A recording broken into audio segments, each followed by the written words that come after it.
I'll show you. Well, good morning everyone. So, thanks Deepak for having me here from Bangalore. So, I see all the future young intensivists. So, very good morning and glad to see the whole crowd. So, today I'll be talking on update on ACS. I think this is something where there's a lot of changes that is been happening, and I think cardiology, as you would imagine, there's tremendous changes that happen literally every year. So, you all need to be abreast about what is really happening in the world of cardiology. So I think the topics that I would cover is the key changes to the practice guidelines, ACS, because that is something you all need to know. And there are a lot of newer insights into pathogenesis and pathophysiology. Some of it I think we are expected to know. And newer risk factors, because we know about all the conventional risk factors. I won't be talking about conventional risk factors, newer risk factors that are identified. Biomarkers, I think that is something very important. And the role of imaging, because this is really seeing a lot of phenomenal change, and obviously the treatment, because there are that many number of studies in cardiology, you really need to ascertain what is it that you want to crystallize from all those studies, and little bit about the stents, because I'm sure that also we are expected to know, and lipids and take home message. So if you look at the background, I think ACS in 2010, I think 1.1 million patients were having ACS. This is the US data, out of which 74% were MI and STEMI was 29 to 47%. So that's the sort of a US data. And if you look at the predominant risk factors, I think these three constituted predominant risk factors in that population. And in all these patients, I think high sensitivity cardiac troponin was found to be very useful because it had a very good pickup rate as opposed to most other biomarkers. So that is in sort of a background for you. So when you look at the new guidelines that came out, so these are endorsed by these American Heart Association, European Cardiology Society and ACCF in 2017. So the key changes is what I think we all need to sort of remember. So for STEMI, ST elevation MI, so the time frame for fibrinolytic therapy is 120 minutes. So it is class 1 evidence, which is a strong recommendation, and level of evidence is A. So which means it has a good level of evidence. And the suggestion is that within 3 to 24 hours, I think patient has to be transferred to a hospital where there is modalities for definitive therapy, so which is angioplasty. So that is class 2A or level of. So even though you may have done thrombolysis in a hospital within 120 minutes, but you cannot continue to keep the patient there. They have to be transferred to a place where some definitive procedure can be done later on. And hypothermia still is there in recommendation. I know there is evidence moving away from hypothermia to more of normothermia, but in witnessed VFVT arrest, normothermia at least we can agree upon, and mild hypothermia, class 1 level of evidence is B still. I think that will change subsequently, I would think, with the newer evidence that is evolving. And even after cardiac arrest, I think there was a lot of contention whether we should wait to assess neurological status. But now the recommendations say that immediate angiography and angioplasty has to be considered if it is a witnessed VFVT arrest, and that also class 1 level of evidence B. So because there is this sort of a nebulous area where you would think that whether his neurological status is okay because he's had a VFVT, but if it's a witnessed VFVT where good CPR is happened, I think there's no real sort of a reason for us to wait. So you need to probably subject him to angiogram and angioplasty at some stage. So I think this is another important change because you have seen at least some 3 to 4 landmark studies on balloon pump, so which we will talk about what those studies are. So there is a de-emphasis on balloon pump. Although I may be articulating this, but this seldom happens in most of our hospitals because most of our ACS do get balloon pump. So the intra-aortic balloon pump, the recommendation is de-emphasized from class 1 to class 2. So it is a weaker recommendation now, and level of evidence is also B. So when it's again the new recommendation, if you look at these antiplatelets, I think this is something which we had to little pay attention because we still use aspirin and clopidogrel. But now the recommendation, because all the landmark studies recently have shown the newer antiplatelets P2Y1 inhibitor, prasugrel and ticagrelor, is found to be superior to clopidogrel. So in fact, the new recommendations say aspirin with prasugrel or ticagrelor is preferred over clopidogrel. So that is class 1 level of evidence A. So which is a strong recommendation and a good evidence. So even in my hospital, I don't see this in a very convincing way. So maybe over time, I think this practice will change. And there is a concept of triple therapy. So triple therapy where we add two platelets, aspirin with P2Y12 inhibitor along with anticoagulants. So that is triple therapy. So there is a reasonable body of evidence for triple therapy in high risk patients, but the recommendation is we should not continue this for more than 12 months. So we have to use it for less amount of time, whatever we determine as normal. So, but it should not be more than 1 year because the risk of bleeding is very high. And for that also there is class 1, which is a strong recommendation, but level of evidence is sort of little lower. And if they are on anticoagulation with vitamin K, I think INR has to be maintained at 2 to 2.5, which is class 2B recommendation. So this is in high risk patients where there are certain group of patients who would need this triple therapy, where anticoagulation is added to dual antiplatelets. So when it comes to non-ST elevation MI, unstable angina, again as you see the newer recommendation is the newer antiplatelets, prasugrel and ticagrelor are preferred over clopidogrel. It's class 1, level of evidence is B. And when you are using clopidogrel, the loading dose has to be 600 mg as soon as possible, that is class 1, level of evidence is B. And as I said, dual antiplatelet therapy if you give, I think it has to be given for at least 12 months. And then maybe have to be determined whether it has to be continued or then you come down to one platelet. And if you are giving P2Y12 inhibitor, I think the recommendation is should not be given for more than 12 months because we have been reiterating that more than 1 year, I think the risk of bleeding tends to increase. So slowly you may have to curtail the usage of triple sort of a therapy or continuing dual antiplatelets of P2Y1 inhibitor for more than 12 months. So post angioplasty, if your patient has undergone angioplasty, the recommendation is give aspirin with ticagrelor, that is class 2A, level of evidence is B. So those are sort of a new practice guidelines. So we will elaborate as to what is the evidence that prevails behind those new guidelines. So when it comes to pathophysiology, there is a whole room of research that has been happening and there is a lot of changes in pathophysiology. If you look at this NEJM article which came in 2013, just pay little attention because the core concept of pathophysiology lies in this figure. So this is the atheromatous plaque as you see, and this plaque is well covered. So whoever has atheromatous plaque, it is well covered by the fibrin cap. And there are basically the whole cardiac event or ACS is attributed to inflammatory process, so which are mediated by T cells. So these T cells produce interferon gamma, and this interferon gamma basically weakens this collagen cap or the fibrin cap because the fibrin cap maintains the integrity of the atheromatous plaque. So if the integrity is lost because of the inflammatory process you see, the interferon gamma will actually inhibit the fibroblasts to produce this collagen. So there is reduced collagen formation. So there is reduced support network for this whole fibrin cap, which means the atheromatous plaque will crack and will give way. So there will be a plaque rupture because of collagen breakdown that happens because of these inflammatory cells. That is one pathogenesis. And the second is there is a lot of foamy macrophages. So as you see, this is the foamy macrophages, and they bind to lymphocyte by CD40 ligand, and they produce something called matrix metalloproteinosis, which break again the collagen. So the core element of pathogenesis lies on the breakdown of the collagen cap or the fibrin cap, and that breakdown will lead to cracks in the atheromatous plaque, and that's when your thrombus formation happens. So that is the key pathogenetic mechanism, and it is attributed to your inflammatory process mediated by the T cells. Okay, so that is the sort of understanding we have got at this point of time as to why the thrombus happens in acute coronary syndrome. So the Italian guy, I think in 2013, they came out with a pathogenetic mechanisms. So it is divided into 3 arms. So there is something called obstructive atherosclerosis and systemic inflammation.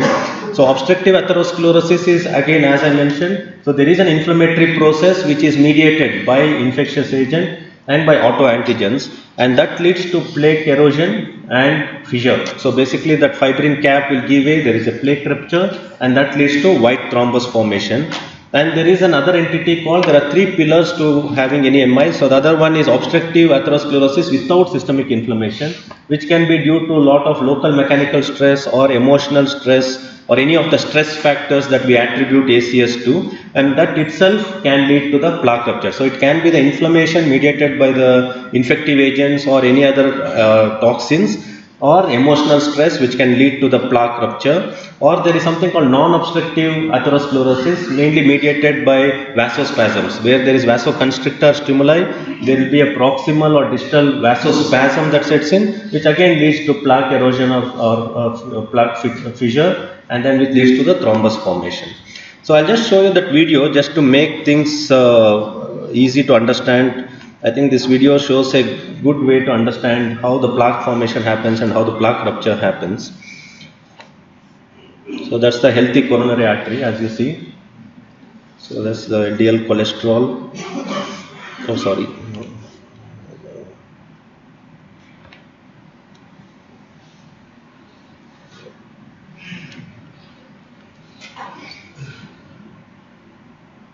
I think there is volume to it. I don't know where to find volume here. Try to keep the mic.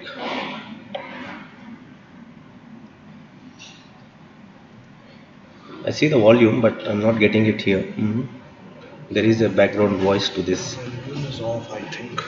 See, your volume is here. Don't escape it. Recording will go. Volume is off. You can, like, volume wire is not connected. Sure, I think it's okay. So as you see, there are inflammatory cells. That's the plaque formation there happening. So I think what we have understood is the lipid core, which remains at the core of the plaque, is what really determines the stability of the plaque. I think that there is a study by Madder et al. Who has determined the size of this lipid core really determines the plaque stability and the plaque rupture. And as you saw in the previous figure, the fibrous cap, I think that maintains the integrity of this atheromatous plaque. And for any reason, any inflammation that you have, emotional stress or infectious or proximal distal spasm, I think it will give way.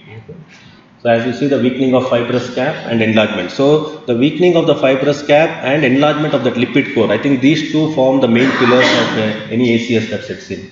So that's where you see the crack. Once the atheromatous plaque gives crack, I think that's where the thrombus formation happens. So you see the thrombus formation.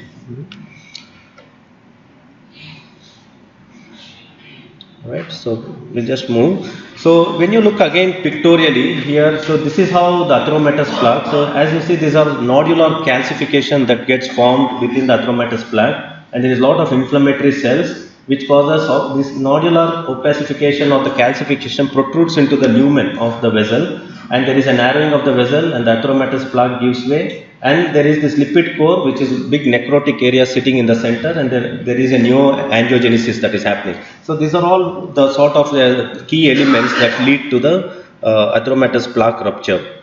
So this is another video which again you can see how the thrombus formation happens. So as you see, this is the blood flowing and this atheromatous plaque, it gives way, and that's when all the blood platelets and other cells get accumulated there, and then you have a thrombus formation. You see a big thrombus. So and that leads to MI.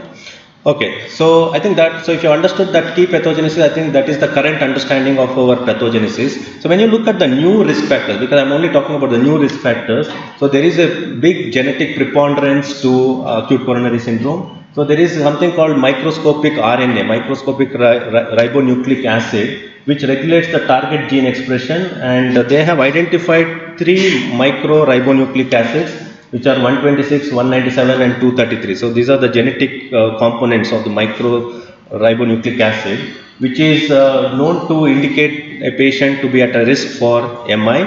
And when someone has this expression of these genes, I think it is shown that these are the patients who are at a high risk of reduced salvageability of the myocardium and are at a high risk for the reperfusion injury, and they are at a high risk for the remodeling of the LV. So these are the 3 sort of a genetic traits that they have looked into, which lead to a bad outcome in an MI. So basically it boils down to genetics. So there is genetic preponderance as to which are the patients who may not do well after an acute coronary syndrome when they have expression of these genes. And there is a research going on in trying to identify proteins called antagomias, which sort of work against this expression of these genes. So this is happening in research. I think you can be aware of this.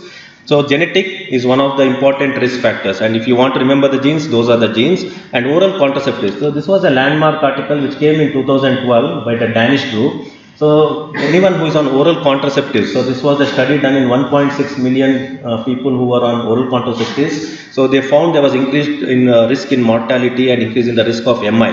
So in patients who are on oral contraceptives. And this was another study by the Danish group where patients who are on NSAIDs, so they looked at patients, 100,000 patients who are alive 30 days after MI, And if they had taken NSAIDs, so within 1 year, the risk of MI increases to 30%, which means NSAIDs have a direct bearing on increasing the risk for myocardial infarction. And if you have taken NSAIDs after MI within 5 years, the risk of death due to MI increases to 41%. So NSAIDs are also an important risk factors for acute myocardial infarction in someone who has history of ischemic heart disease.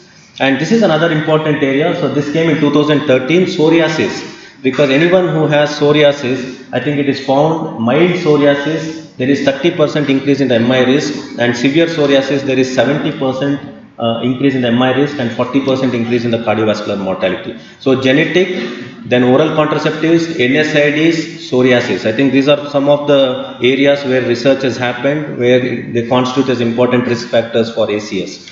And what about post-ACS VT-VF? Because we know after acute coronary syndrome, patients have a tendency to develop VT-VF. So we have to understand this as a very important. If someone develops VT-VF, it is an indication of reperfusion injury. As you see, the hazard ratio of mortality goes up to 7 times, 7.4 times, if someone develops reperfusion injury after ACS and develop VT-VF. But what is interesting to note for all of us here is, because there is a overzealous enthusiasm to discharge the patient very fast. So if you discharge the patient within 2 days or after 2 days, if they develop VT-VF, the hazard ratio of mortality goes up to 15, which means our zeal and enthusiasm to discharge the patient early, and if they develop reperfusion and VT-VF at home, the risk of mortality goes up to 15 times. So it questions the safety of early discharge. So early discharge is considered as possible risk factors.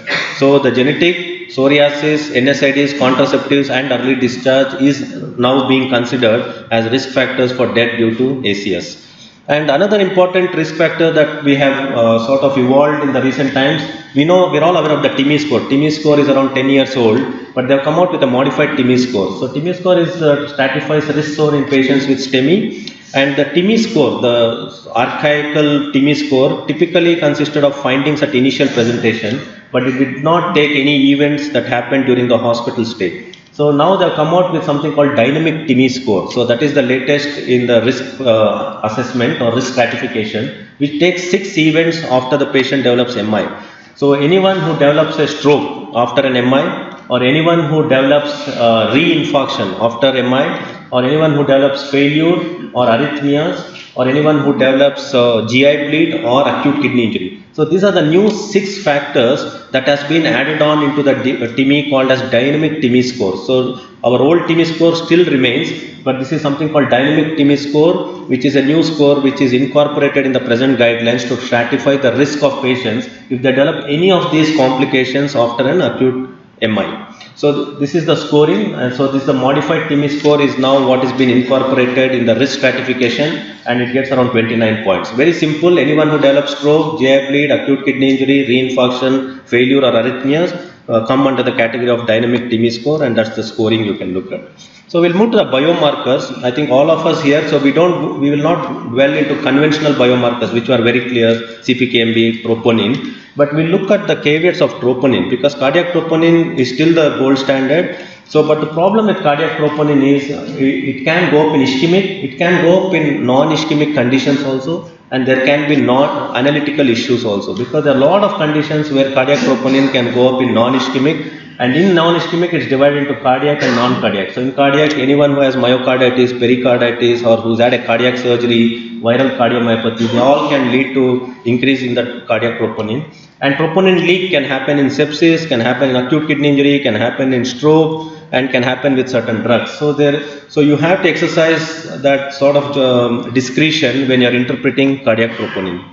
So what we have understood now is, if someone has an ST elevation MI, we have moved to high sensitivity cardiac troponin. So someone having ST elevation MI with high sensitivity cardiac troponin elevated or change in the high sensitivity cardiac troponin in 1 hour pretty much confirms that patient probably has MI. So there are studies to see the corroboration.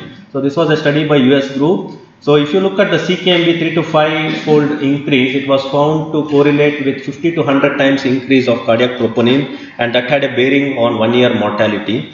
And this was another study which came from US, which looked at 2,544 patients with symptomatic ACS, where if you had normal high sensitivity cardiac troponin with a normal ECG, the risk for major adverse cardiac events was less than 1%, which means if you have normal ECG and normal high sensitivity cardiac troponin, it's extremely unlikely that patient has had a cardiac problem. So this was another study which looked at 1957 patients who had angina, who had symptoms in less than 6 hours.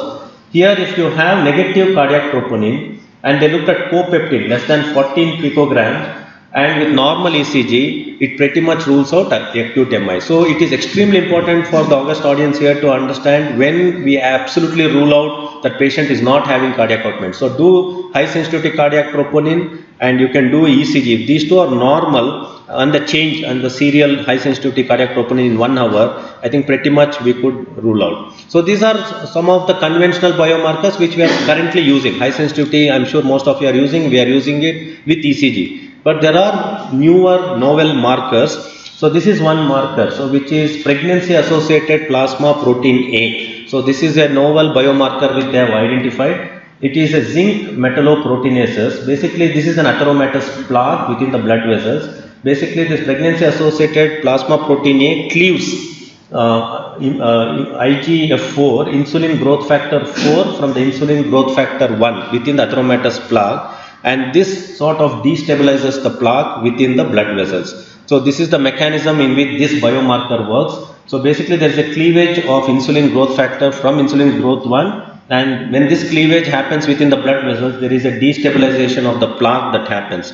So you want to look at the clinical study. This was a clinical study, Merlin Timmy 36. This was a study which came in 2012. They looked at pregnancy associated plasma protein A, and 30-day cardiovascular death and MI was significantly higher in patients who had this biomarker elevated, and 1 year cardiovascular death and MI also was found to be significantly correlative with this biomarker. So this biomarker seems to have good correlation with 30-day cardiovascular death or MI or 1 year cardiovascular death or MI.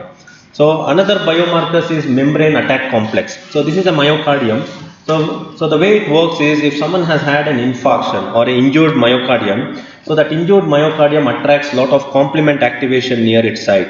So this interaction of the complement at the site of myocardial injury leads to the production of something called membrane attack complex. It's called MAC, which leads to the myocardial cell necrolysis. So this is the mechanism that we have understood. And this MAC causes the lysis of the myocardium and dysfunction of the myocardium, which becomes irreversible.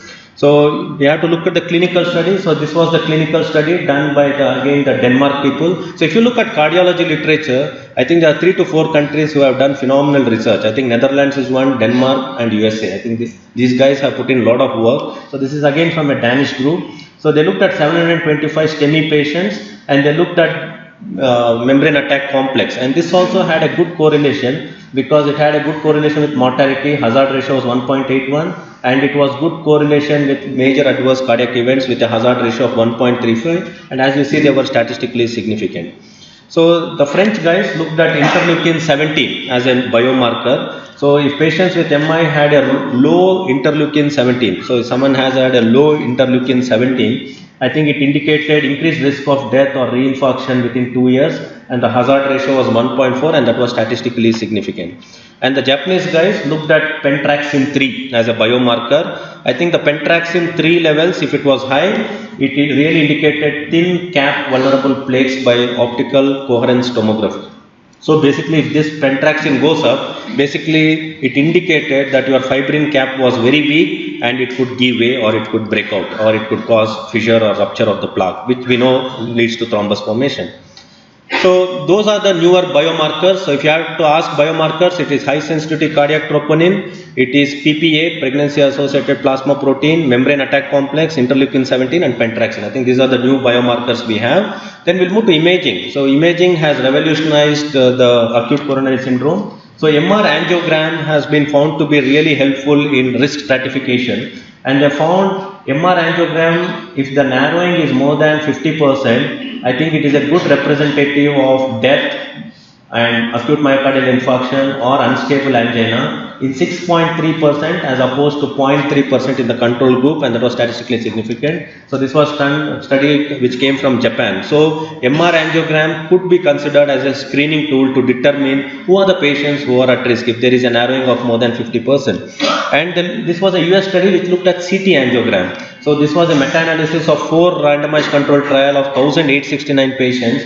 They found CT angiogram as a good screening tool which reduces the cost, which reduces the hospital length of stay, and it reduces the patient return within 30 days after a cardiac event. So MR angiogram or CT angiogram is something, CT angiogram is something that is happening in most hospitals in India, at least the big hospitals, as one of the important screening tool. So what are the key elements that people are looking at in CT angiogram?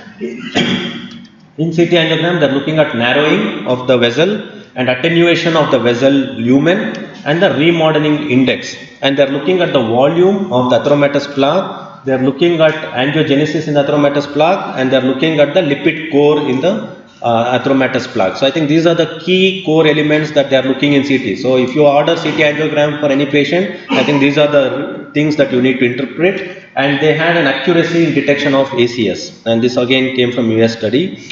And now the US guys have looked at optical coherence tomography as one of the tool to determine the risk of plaque rupture, and it determined plaque rupture in 44% and plaque erosion in 31%, and it identified patients who are at risk at a much younger age by looking at the young patients who have this plaque and who are at a risk of erosion or plaque rupture.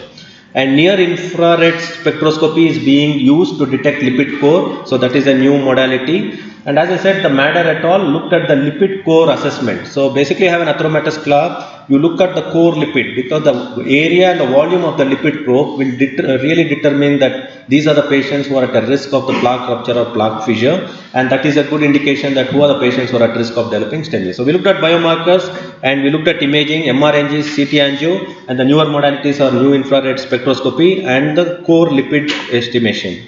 So we'll move to the therapy part of it. So because we finished your diagnosis, we finished pathophysiology, pathogenesis, we'll move to the treatment aspect. So we'll just talk about what is the latest. So if you look at, as I said, clopidogrel is being de-emphasized. So the newer antiplatelets like ticagrelor or prasugrel are being considered as more better agents.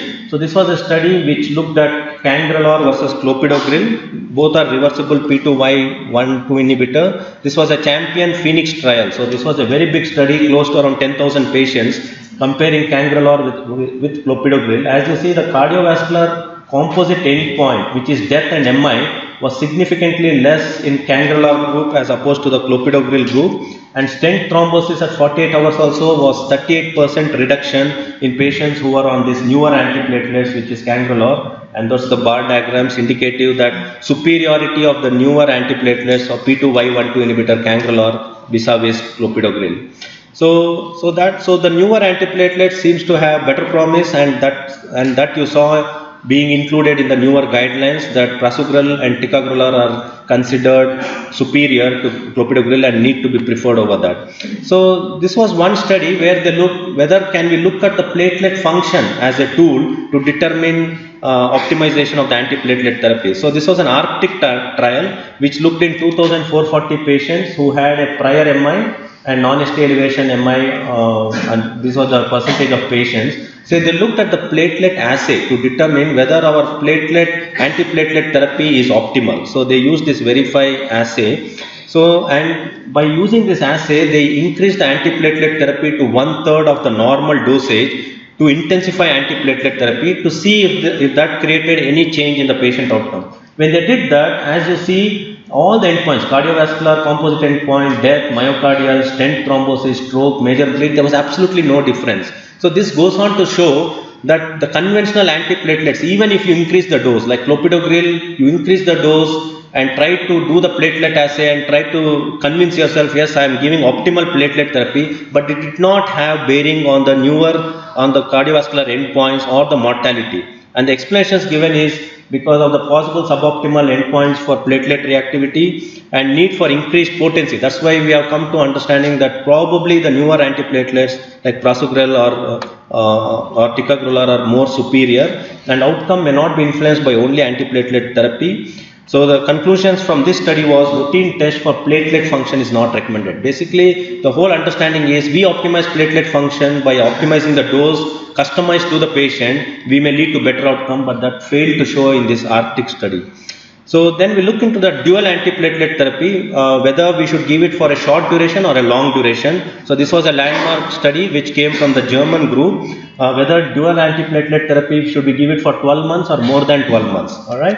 So this was a meta-analysis of 8,231 patients. This came from the German group. So where there was one group which got extended dual antiplatelets for more than 12 months and the control group got dual antiplatelets less than 12 months. If you look at bleeding risk, there was 2.6 fold increase in the risk of bleeding if you gave dual antiplatelets more than 12 months, and mortality, MI and stroke, there was absolutely no reduction. That's why you see in the new guideline there is a suggestion that we do not continue to give after 1 year. 1 year definitely we give, but after 1 year you need to exercise the discretion. And even the Twent trial, which was a Dutch trial, they looked at stent thrombosis, whether it had any change, any bearing by not giving antiplatelets for more than 12 months, and it showed the stent thrombosis only 0.3%, which was very negligible and it was not statistically significant. So it goes to show more than 12 months dual antiplatelets may not be needed, and that probably got included in the guidelines as well.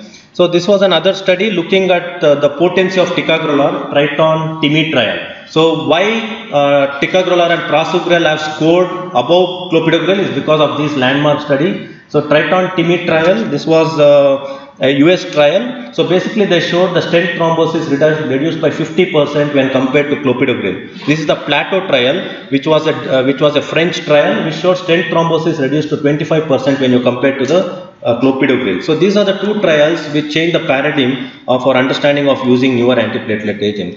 So now we'll speak about triple therapy, because Atlas ACS, this is Atlas trial, so which looked at the triple therapy. So this was a meta-analysis, this came from the US group of 7,817 patients, where they added newer oral anticoagulants rivaroxaban with dual antiplatelet therapy for 5 days, and they compared to the control group. As you see, the cardiovascular composite endpoint, death, MI, stroke, was 19% reduction when you gave triple therapy. So these are high risk patients who had a stent, where you add a newer oral anticoagulant, there was 19% reduction in the composite endpoint, and cardiovascular death there was 2.5% as opposed to 4.2%. But there was, by adding the triple therapy, there was a risk of major bleeding, but the stent thrombosis, if you see, it was 7% as compared to the 54%, so which was statistically significant. And look at the mortality, there was a significant mortality reduction when you started triple therapy, which is 2 antiplatelet agents with an oral anticoagulant. So what about the aspirin dosage? Because do we believe that 150 mg is needed or 83 mg? Because in India we have 75 mg. So if you see all these trials, this was the biggest study, I think, which makes a conclusive sort of a diagnosis conclusions. 2,89,333 patients, 136 studies they have evaluated, comparing aspirin more than 160 milligram versus 81 milligram.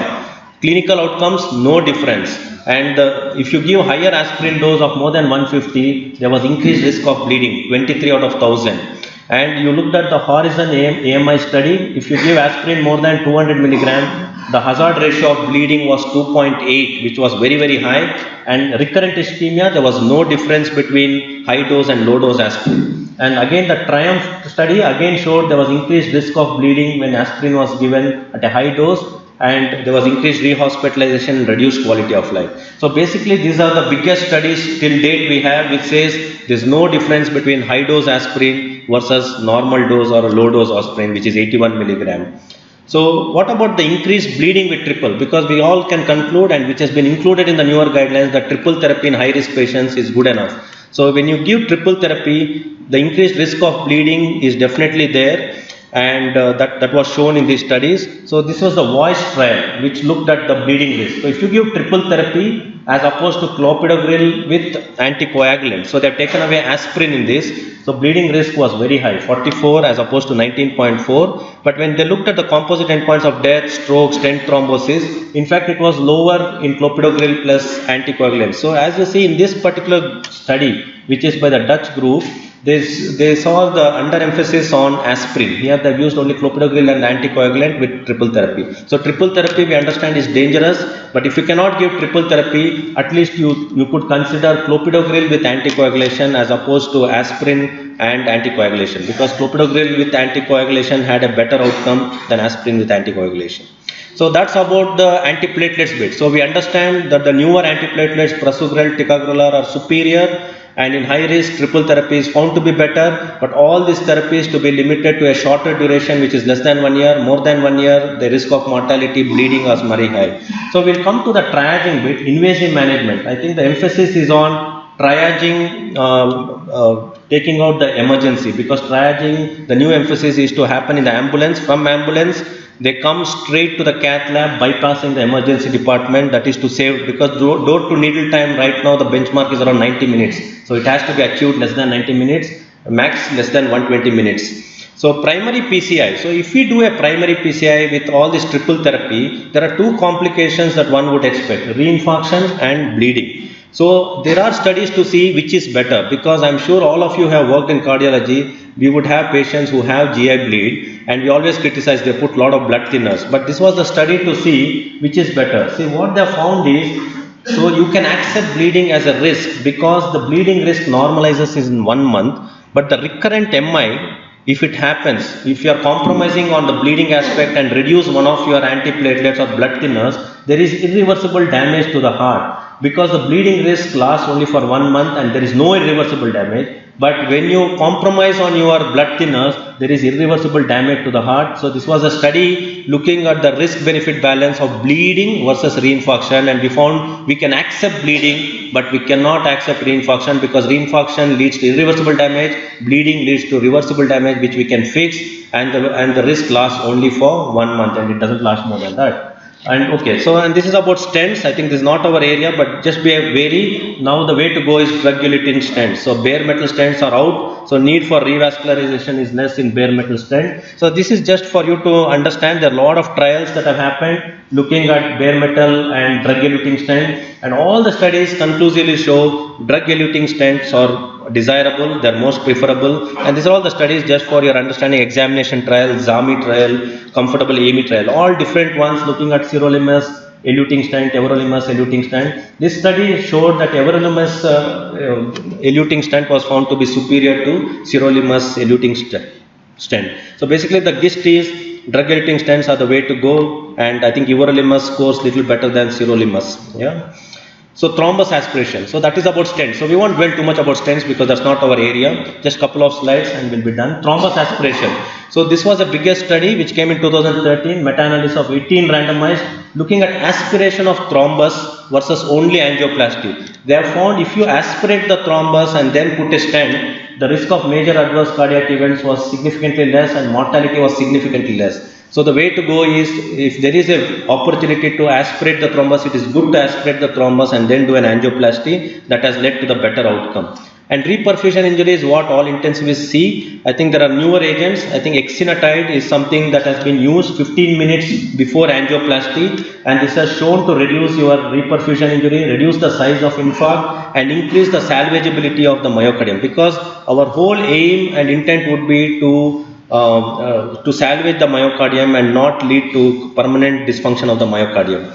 And intracoronary injection of adenosine, diltiazem and verapamil has also shown to reduce reperfusion injury. And they have used P-selectin infliximab at 20 milligram per kg again to reduce myocardial damage, and they found good outcome in this Canadian study. So the thrombus aspiration is good, and measures to reduce reperfusion injury by using these agents like exenatide or infliximab are some of the newer things which you can keep in mind.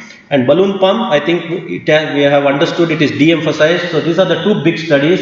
This was meta-analysis of 6 randomized controlled trials of 1054 patients by the German group. As you see, balloon pump did not lead to reduction in mortality, heart failure or reinfarction. And this was another study, IABP SHOCK 2 trial, which showed 30-day mortality was no difference. So these were the two studies which really changed our understanding of balloon pump, and I think there is a de-emphasis on balloon pump, that it did not lead to any favorable sort of a benefit. But still, my friends, I think most cardiologists still would love to use because of significant hemodynamic changes that we would see in our patient. And this is the last thing about radial artery access versus femoral artery access for angioplasty. I think this is something for us to keep in mind. So very interesting, because these are the 3 studies by US, Italian and Canadian group where they have compared radial artery access versus femoral. And if you see, radial artery access was found to be superior in terms of outcomes. So if you look at the bleeding risk was reduced by 38% if you use radial artery. This was the Rifles TIAC study by the Italian group, where in fact they saw the endpoint, the cardiovascular composite endpoint of death, MI, stroke, revascular was significantly less when radial artery was used for angioplasty. And rival trial, which was by the Canadian group, also showed mortality reduction when radial artery was used vis-a-vis femoral artery for doing your angioplasty. And what they found interestingly was significant reduction in cost by using radial artery. So this is something food for thought for you guys. Keep in mind, radial artery is preferable, and in US around 1/6 of the cases undergo through radial artery. So this is the last slide, lipid and quality of care. So they have looked at lipids, and 6 months post MI, only 33%, only 1/3 of the cases achieve LDL levels less than 70, and more than 100 mg around 33%. So which means post MI lifestyle modification. So this is a quality statement in the newest guidelines where we should really focus on quality improvement after MI, because you put a stent, you do a fantastic job, you put 3 antiplatelets, anticoagulants, all that is good, but if you do not change your lifestyle, it leads to bad outcome. If you have not led to reduction of LDL, if you have not improved your physical activity, see, this is found to be very important. If your physical activity does not improve, rather it decreases by 0.1 meter per second, if there is a slow gait, which means your effort tolerance has come down after an event, it has shown to increase your hazard risk of mortality by 41%. Which means to say cardiac rehabilitation, there is a renewed focus on cardiac rehabilitation. And as you see, this is the quality statement of the post MI, that aspirin has to be taken, aspirin has to be given at discharge, smoking has to be stopped, beta blockers to be given, angiotensin ACE inhibitors to be given, statins to be given. Most important is this, I think in India we may not be following, referral to cardiac rehabilitation, because if they do not improve their effort tolerance, if they do not improve their activity, in fact on the contrary, if there is reduction in activity, 41% increase in the hazard ratio. So take home message, friends, in summary, ACS practice guidelines, the new inclusion is 120 minutes as the timeline for fibrinolytic therapy, angioplasty, percutaneous intervention as soon as possible, dual antiplatelets is the way to go. So aspirin with newer antiplatelets like ticagrelor or prasugrel is preferred over clopidogrel. Triple therapy, high risk patient with a stent who needs to be on newer oral anticoagulants or antiplatelets should be limited to 12 months, because more than 12 months we know the risks are very higher, the risk of bleeding is very high. Understand the pathogenesis is now into 3 arms. There is an obstructive atherosclerosis, non-obstructive atherosclerosis as important pathogenic elements. In obstructive, there is inflammatory and non-inflammatory variables that leads to atherosclerosis. Risk factors, the newer risk factors, oral contraceptive pills, NSAIDs, psoriasis and early discharge. Because I know cardiologists are so overzealous about early discharge, because after discharge at home they have VF or VT, it is a sure death. So there is questions raised about early discharge, especially when you have seen patients with reperfusion injury. Biomarkers, high sensitivity cardiac troponin is here to stay. Pregnancy associated plasma protein A is something that is a newer biomarker. Membrane attack complex, interleukin 70 and pentraxin. So these are the ones which are found promise, but they still need to be incorporated into our clinical armamentarium. So we know drug-eluting stent is superior to bare metal stent. Antiplatelet therapy, I have re-emphasized ticagrelor, prasugrel superior to clopidogrel, and IABP de-emphasized, but I'm sure most hospitals, most cardiologists continue to use that. And most important, put emphasis on cardiac rehabilitation. Any of your dear ones has had an MI, they need to go to cardiac rehabilitation so that their effort tolerance improves. Thank you very much. So hope I have not drained you too much with cardiology.